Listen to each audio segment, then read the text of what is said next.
Have you ever felt it? That quiet, persistent hum of financial anxiety? That feeling, late at night, when you're staring at the ceiling, doing the math in your head, the mortgage, the car payment, the rising cost of everything. You work hard, you followed the plan, you got the education, you landed the good job. So why does it sometimes feel like you're on a treadmill, running faster and faster, but never actually getting ahead? What if the plan itself was wrong?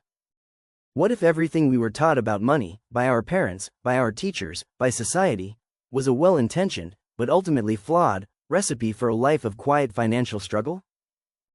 This is the explosive question at the heart of one of the most influential personal finance books ever written, Rich Dad Poor Dad by Robert Kiyosaki.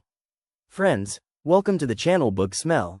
Today, we're going to explore the story behind it, a story that isn't really about money at all. It's about a clash of two worlds, two belief systems, and the 9-year-old boy caught in the middle who discovered a secret that would change his life, and the lives of millions. This isn't a story about stock tips or complex formulas. This is a human story. It's the tale of two fathers. On one side, there was his real father, a brilliant, highly educated man, a PhD who rose to become the head of education for the entire state of Hawaii. He was his poor dad, a man who believed in the system. Study hard, get good grades, so you can find a safe, secure job with a great pension. And then, on the other side, you have your best friend's father, the one Kiyosaki calls Rich Dad. This man didn't finish high school, but he built an empire from the ground up. He's a self-made millionaire, a man who walks a different path, a path paved with entrepreneurship and unconventional thinking. His lessons aren't delivered in classrooms, they're whispered in boardrooms, shared over late-night business dealings, imbued with a palpable sense of freedom and mastery. For young Robert Kiyosaki, these two men became the competing voices in his head. One voice represented security, tradition, and the path most traveled. The other represented risk, opportunity, and a way of thinking about money that felt almost like a secret language. So, pull up a chair. Let's step back in time to 1950s Hawaii and listen to the lessons Robert learned from his two very different fathers. This is the story of how a simple question from a frustrated 9-year-old boy led to a revolution in how we think about wealth, work, and freedom. Kiyosaki sees his poor dad, despite his prestigious education and steady paycheck, constantly stressed about bills, worried about his retirement, living a life defined by financial anxiety. And then he witnesses Rich Dad, with his less traditional background, exuding confidence, enjoying financial independence, and building a legacy. It's a stark, almost jarring contrast that ignites a burning question in young Robert's mind. Why do the rich get richer, while the poor and the middle class struggle to get ahead? This isn't just a book about numbers and investments.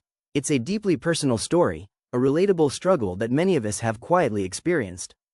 Kiyosaki isn't just presenting financial theories, he's sharing the lived experiences, the emotional tug-of-war that shaped his understanding of wealth. He's laying bare the stark differences in how these two father figures viewed the world, and more importantly, how they viewed money. So, what were these seismic lessons from Rich Dad that began to shift Kiyosaki's entire worldview? Let's pull back the curtain on some of the most impactful teachings that differentiate the rich from the rest. The rich don't work for money, money works for them. This is the cornerstone, the lesson that often stops you in your tracks. Poor Dad's advice was to work for money, to earn a salary. Rich Dad taught that this is a golden cage. The truly wealthy focus on acquiring assets, things that generate income and put money into their pockets, passively. Think of rental properties that collect rent, stocks that pay dividends, businesses that run themselves.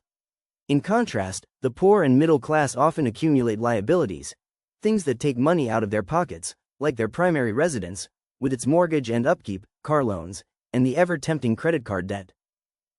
Imagine a flowing river. Poor Dad is like someone trying to carry buckets of water upstream, constantly working hard. Rich Dad is like someone who builds a dam and a water wheel, harnessing the river's power to do work for him, generating electricity and income with far less effort. The dam and water wheel are the assets. Financial literacy is the true education. While Poor Dad championed academic degrees, Rich Dad emphasized financial intelligence. He understood that knowing how to read a financial statement, understanding how markets work, and spotting opportunities are skills often left out of traditional schooling. Kiyosaki vividly recounts how Rich Dad would patiently explain balance sheets and income statements, transforming what seemed like daunting financial jargon into an exciting puzzle. You can almost feel the young Kiyosaki's mind expanding, the dawning realization that the smart path his poor dad advocated might be missing a vital component. It's that feeling of uncovering a hidden truth. Mind your own business, but understand your profession. This isn't about quitting your job, but about seeing your job as a stepping stone. Rich Dad taught Kiyosaki to distinguish between a profession, what you get paid for, and a business, what you own. He encouraged him to use his job as a platform to learn skills, network, and save capital to invest in his own assets, his true business. How many of us spend our lives working for others, diligently building their businesses, while our own financial future remains on the back burner? This lesson hits home because it addresses a widespread pattern. The power of corporations in understanding taxes. Kiyosaki sheds light on how the wealthy often use legal structures, like corporations, to protect their assets and minimize their tax liabilities. He contrasts this with the employee, who is often taxed first, leaving them with what's left. It's a glimpse into the strategic financial maneuvering that can significantly impact wealth accumulation.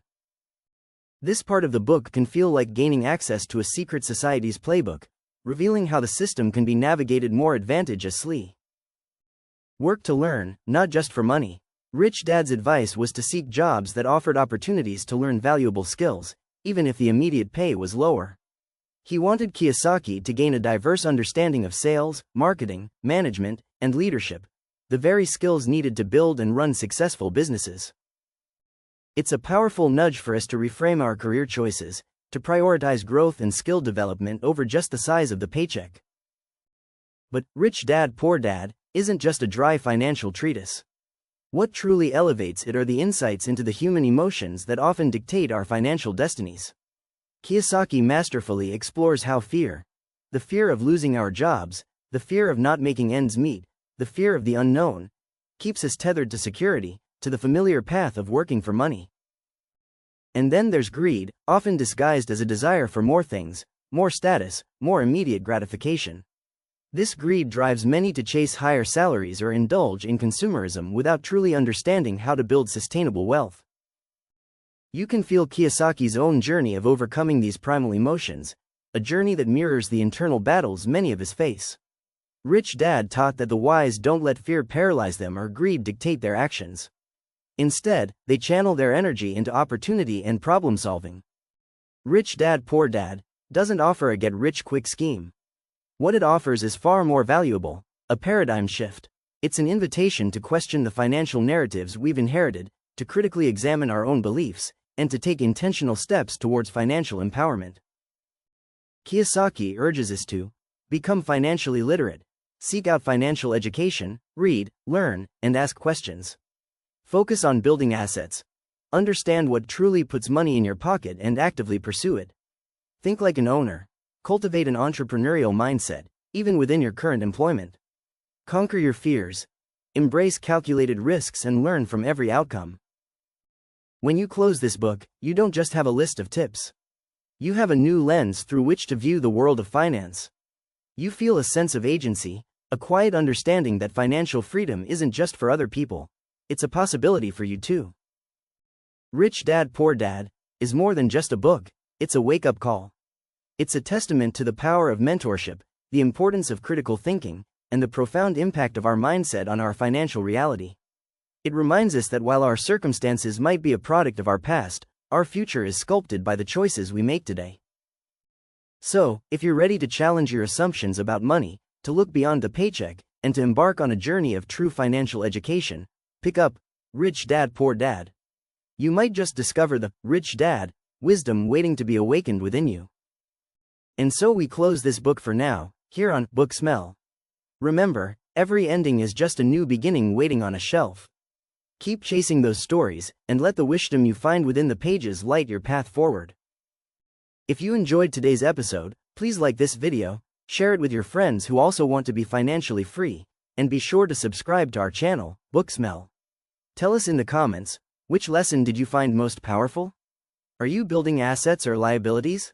See you in the next chapter.